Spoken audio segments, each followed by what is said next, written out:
I am aware that the presence of educators and speakers of various nationalities at this conference would suggest to me the convenience of speaking about universal and borderless themes. However, the situation of education in Brazil has become so dire that it barely can be understood by foreign observers. A sense of urgency, then, impels me to breach etiquette and address especially few Brazilians here present more directly, without excluding others, of course. Since we are all gathered in this place to meditate on the ends and means of education in a serious manner, I would like to start my speech by making a vow. May God forbid and keep my speech from going beyond what I can personally do. The easiest and cheapest thing in the world for an educator to do is to propose grandiose and even universally comprehensive goals and purposes, which he will never bring about, and whose results he will never be held accountable for. 90% of those who are praised as pioneers, reformers, and revolutionaries in politics, education, or thought are prophets of the imponderable, that scum of mankind who have always had the prudence to withdraw from this low world before their beautiful proposals have been transformed into the depressing and often bloody realities that they foretell.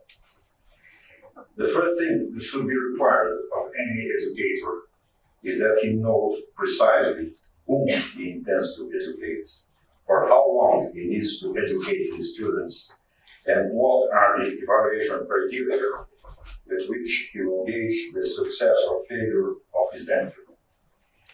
Virtually none of those who are today lauded as great educators passed this test. Neither Paulo Freire, nor Jean Piaget, nor Vygotsky, nor Emilia Ferreira. The disastrous results of social constructivism are already so old and so widely known as the very idea that generated them. And yet, the prestige of the school does not seem to have been shaken in the least, precisely because the public has become used to the contemporary idea that what one should expect from an educator is not that he educates people, but rather that he helps them change the world. People's mindset has been so imbued with the cult of universal change that nowadays there is virtually no person who does not follow, unconsciously at least, the maxim of the greatest prince of elegant stupidity, who was Justice Oliver Wendell Holmes. A new untruth is better than an old truth. The greatest of all educators, Socrates, never made plans for global education, nor ever thought about reformating the minds of future generations.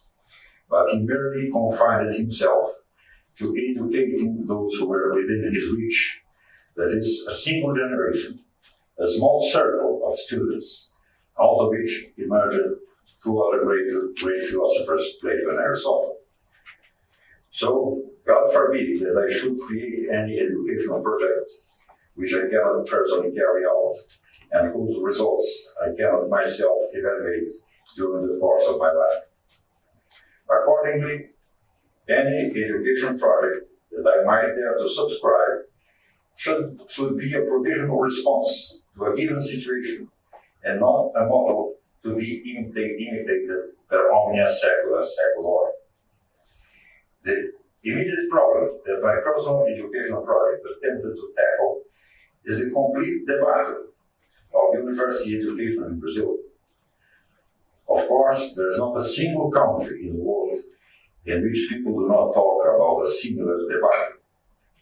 But we must be careful not to be misled by the use of the same word to qualify different situations. For the French word debacle just describes a generic quality and does not convey an idea of the extent of the problem. And it is in the quantitative aspect of the collapse of its higher education that Brazil goes beyond the imagination of those who complain of the poor state of university education in their own countries. Maybe you can have a better idea of Brazil's state of things in education when you know the fact that my native country, having more university professors per capita than any other nation, and now having virtually no children out of school, produces students who usually rank last in international education tests. Not coincidentally, Brazil is also a country in which all public discussion about education always revolves around funding and investments, without educational contents and techniques ever becoming a discussion point. Consequently, one must infer that to the Brazilian national imagination, money must have some educational power in itself, transcending human ages. Even more characteristic of the Brazilian mind of today is the fact that our former president, Mr. Luiz Inácio Lula da Silva, has become an object of general admiration, not because he has risen from a poor background thanks to a cultural improvement he achieved through his own efforts, but precisely because he managed to climb up the social ladder with no cultural improvement at all. People even compared him to Abraham Lincoln, but the contrast would not be greater between the poor axeman who developed intellectually to become one of the best writers of the English language, and the man who distinguished himself rather by his physical transfiguration of a bearded and tattered poor man into an elegant figure with polished nails and dressed in sumptuous Armani suits, than for any remarkable progress he made to overcome his original illiteracy. Brazil's history is leavened with poor people who acquired an education through their own efforts and rose by their own intellectual merits far above their original station in life. I would even say that they preponderate numerically over the notable men of the upper class. The public prestige of Mr. Luiz Inácio is, in this sense, a most significant sociological phenomenon, because it indicates a radical change in the judging criterion employed to evaluate the social rise of the humble. Previously, the value of an education acquired by one's own merits prevailed over the hierarchy of social positions, but the success of Mr. Lula shows that this judgment has been reversed. Being in high places is valued in itself much more than any effort of self-education. I mention this phenomenon because, more than any other, it denotes the mental state of affairs in contemporary Brazil. The worship of high places, coupled with the most arrogant contempt for knowledge, has become the general rule. In Brazil, a person is no longer required to have made discoveries, created works, and generated great ideas to be acknowledged as an intellectual and an educator of the masses. Rather, what is required of him is that he has occupied civil service positions, held offices in the public administration, been a member of government commissions. In short, what counts is not who he is in terms of the substance of his creative and thinking person, but in terms of his place in the state bureaucracy. I began documenting this state of things in my 1995 book, The Collective Imbecile, Brazilian and Cultural News. But since then, the situation has worsened so formidably that it can no longer be described in a comic and satiric key as it was in that book. Public stupidity has grown to the point where it has become fearful. It has established itself as a form of power which can impose upon a whole generation of students the most complete inaptitude as an essential regulatory obligation.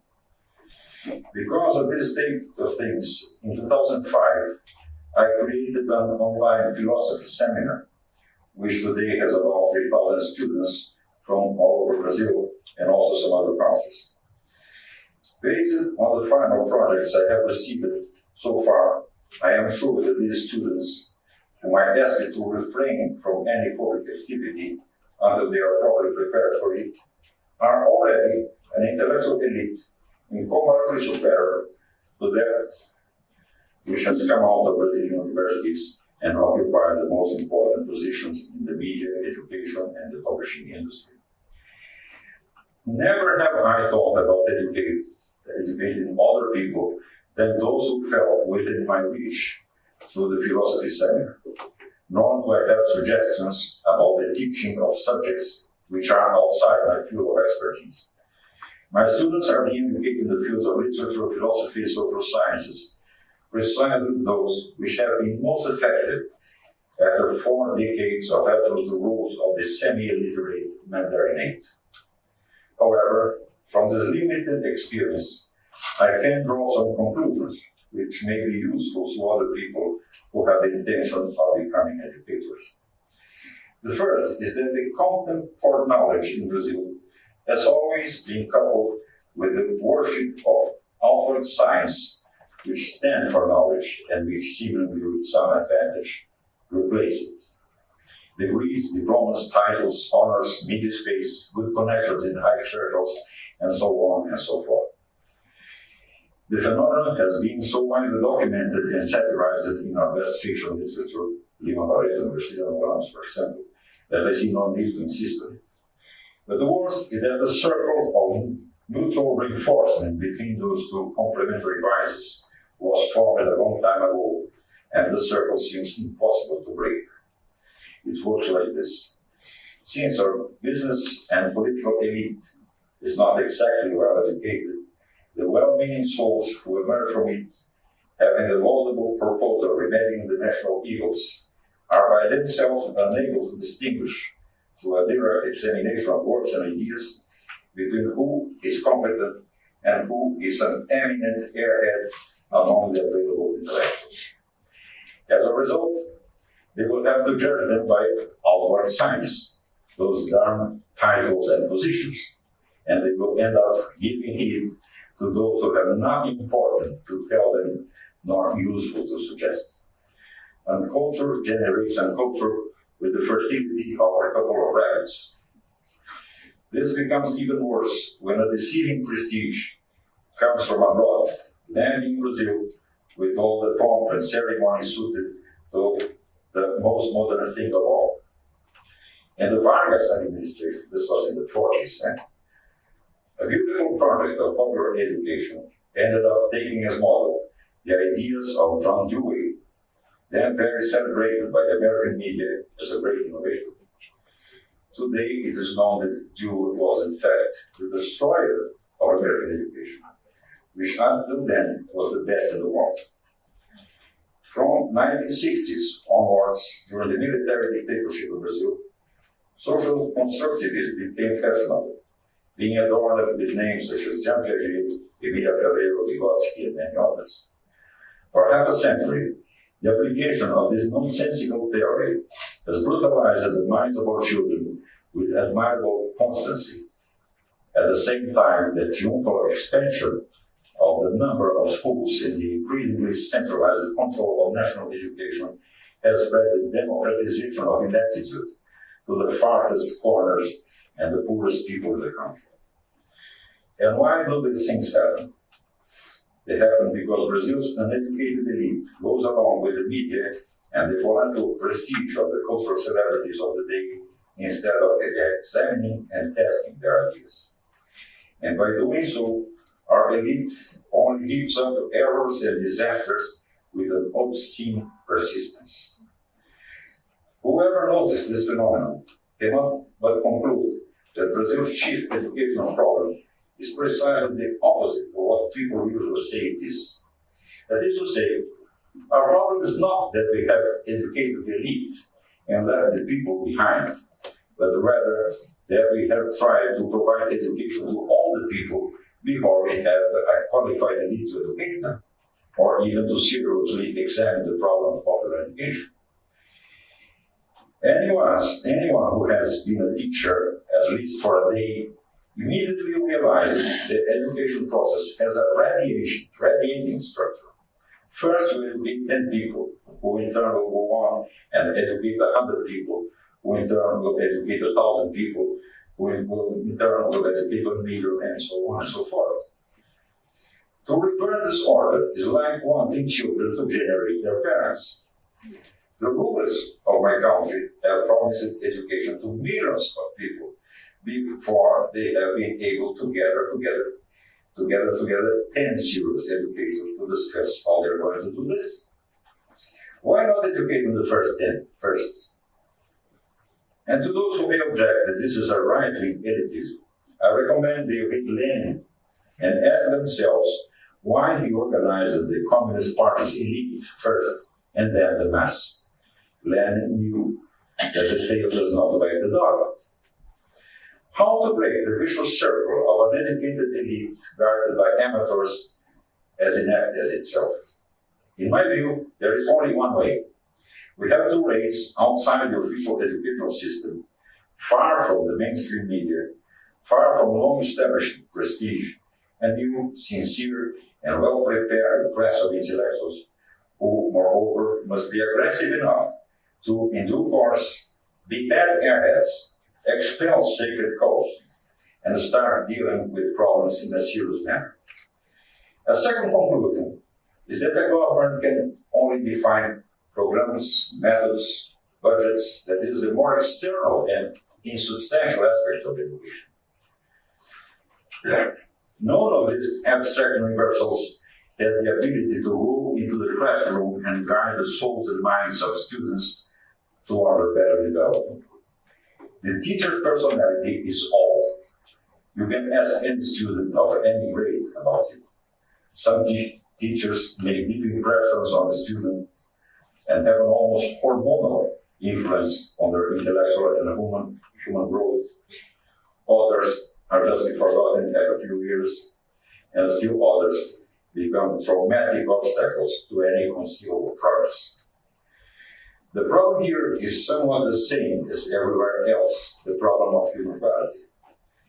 Governments are so helpless about it that sometimes the worst regimes in the world raised by the power of suffering the best personalities. And as soon as conditions improve, the souls settle down and deteriorate. The raising of better individuals can only come from society itself, from spontaneous cultural initiatives. Religious organizations, neighborhood associations and clubs, labor unions, community centers can do a lot about it, provided that they are not committed to any political agenda aimed at standardizing minds to use them as pawns. In Brazil, to find a civic association which is free of this commitment has become increasingly difficult. Finally, there remains the problem of home education.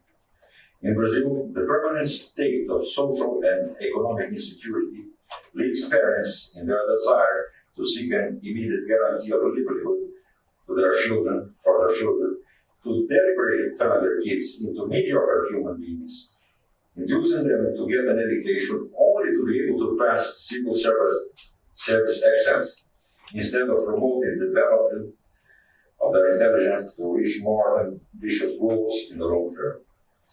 A good intention deformed by fear is no longer a good intention. It becomes a deformed protest. I have observed this phenomenon in virtually all Brazilian families I have met. A little bit of educational experience shows that the desire for premature social adaptation can cripple a mind and severely limit the very prospects for social ascension. People do not come with their vocations stamped on their foreheads, nor with a manual where they can find out in advance their most promising talents. But what is absolutely certain is that one can only be successful in those things which reflects one's deepest innate talents. A teenager who dreams of trying his hand at sports, fine arts, or any profession which seems exotic to his family, like a career in immersion, marine, polar expedition, or animal caretaking, can easily be induced into failure if his parents imposed upon him choices which seem more realistic in a limited and mediocre mental atmosphere. I dare say that this is one of the most widespread causes of human failure in Brazil.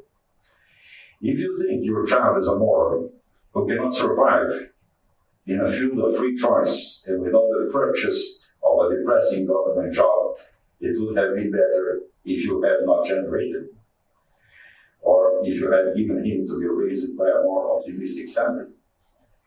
Besides, what help can the Brazilian government offer in such matters if it is itself predominantly staffed with enough people for whom the epithet mediocre would even be a compliment? To the present Brazilian government, as to most of its Latin American counterparts, the new generations are but instruments for the implementation of nominally saving policies, which despise the present generation in the name of an elusive and unattainable future. I say unattainable not only because they are unrealizable in practice, but because their conception is already infected with the promise of endless deferral. Every revolutionary politics, which aims to reshape the world in its image and likeness, begins by denying all higher values in order to be able to establish its own values, which implies that the revolutionary politics cannot accept any judge superior to itself. This is why only the permanent revolution exists, that is, the pursuit of goals which have neither a definition nor a deadline to be achieved, so that the revolutionary work might never be judged, but might always keep pushing itself further into the future, so that it might perpetuate its condition of sole judge of all things. The third and final conclusion relates to the difference between education and instruction. To instruct a student is simply to pass on to him a set of procedures, habits, techniques, and even mental tics that the teacher has received ready-made. The Department of Education should be called the Department of Instruction, because every educational activity whose model comes from above and is uniformly imposed to an entire population is called instruction. Education, as the etymology of the word implies, has something to do with opening the eyes of the student so that he might see the larger world around him, and he might see it with his own individual and intransferable eyes without anybody imprisoning him in a pre-existing framework. Clearly, if instruction can be a social activity performed by a collectivity of technicians, education, in the sense that I understand it, must be a deep connection between the soul of the teacher and the soul of the student, a relationship that imitates, on a smaller and limited scale, the relation between father and son. Thus, it is clear that the teacher has to convey to the student, rather than this or that particular piece of knowledge, a certain inspiration, a power, an enthusiasm, and a love for the search for the truth. And it is also clear that no one can give what he himself does not have. True education is a laborious and late result of the form of self-education, which explains the soul of the educator and precedes education. These considerations, however, are so far above the current state of affairs in Brazilian education that I do not see any way to put them into action except in small groups without any illusion of interfering in the present state of things, but preparing perhaps a better future. Thank you so much.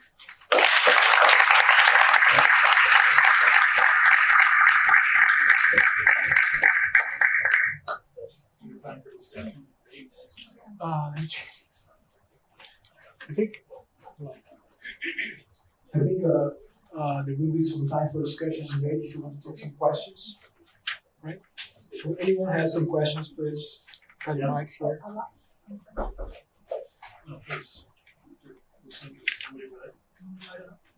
There's somebody over here? No. Oh, yeah, please.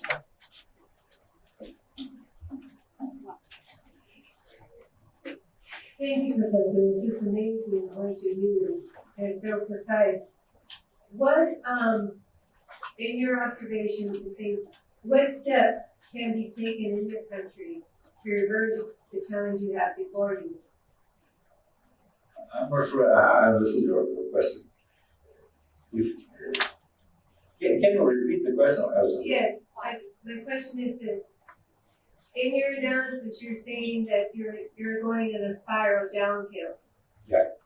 And you are making your students aware because you are at a university level, correct? What steps can be taken within the educational system that you are trying to implement? I believe we have to start with small groups, small independent groups. And were you able to hear when Dr. Judith Resman spoke about the Kinsey report? No, I just arrived. Oh, okay, because right there would be a beautiful place to start. But I'm sure she'll tell you more about it, because it's pretty heavy. Thank you. Yeah, that's not what's here.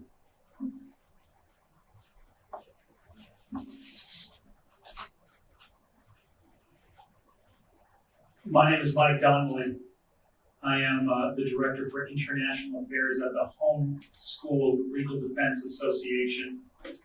We're advocates for home education.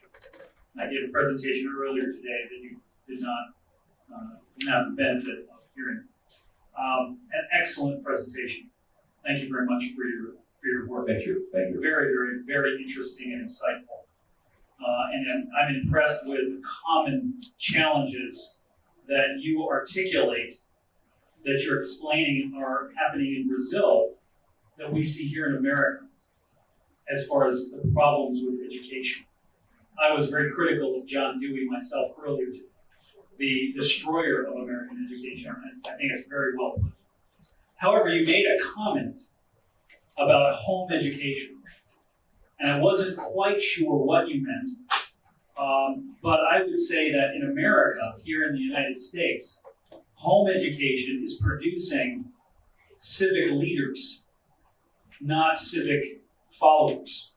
Yeah, but home education is one thing, and homeschooling is another. Are they different? Yeah, I use the term not related to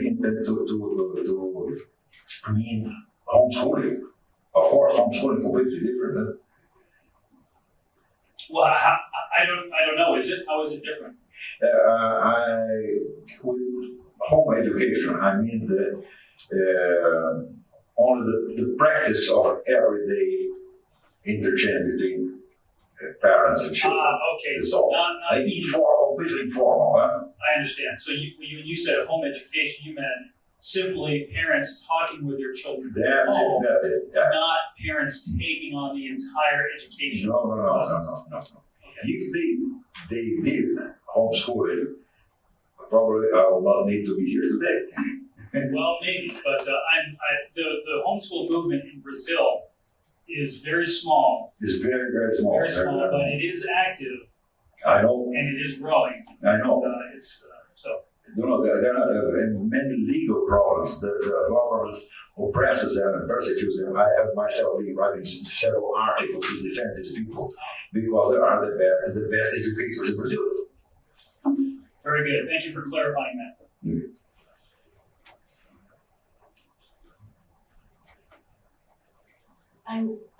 I would also like to congratulate you. It was a very insightful speech. I hear the word fear a lot in what you were saying with the current situation, and the fear of educating from parents also. It's understandable. And you talked about the teacher and the teacher having a connection, a direct connection to the student that you have to connect. It's a connection of the soul, you said. Then the teacher has to convey a certain inspiration, knowledge, and search for the truth.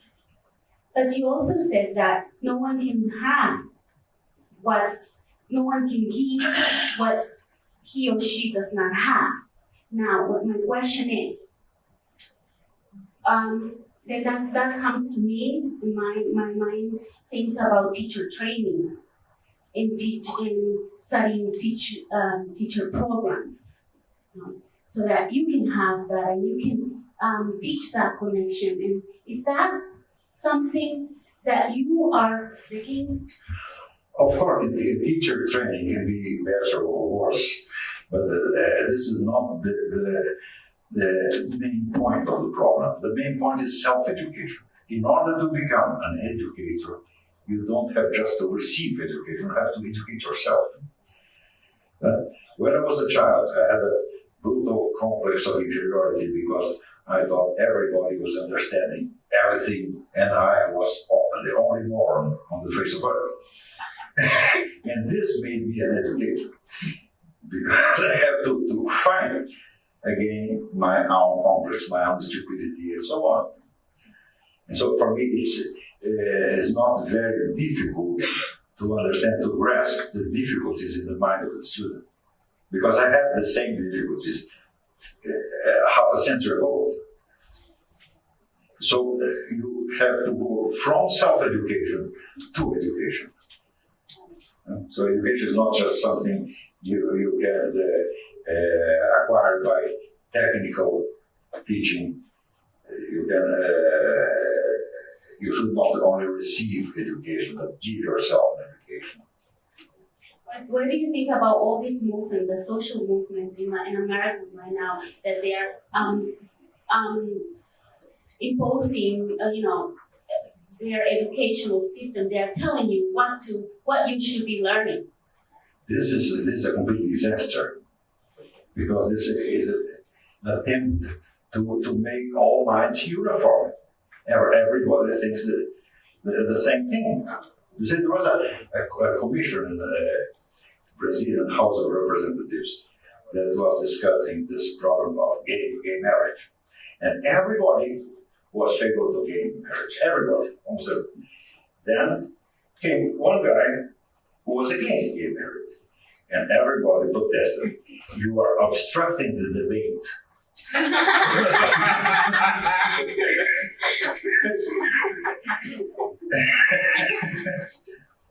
So, let me say, the normal thing is everybody to think the same way and the same things.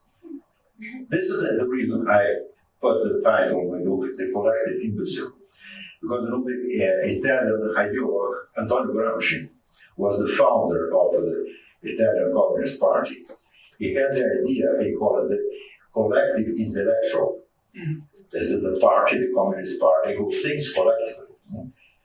And then I thought, wow, this is not a collective intellect, this is collective imbecile. And so my book was a parody of Antonio Gramsci's concept. Thank you. Thank you.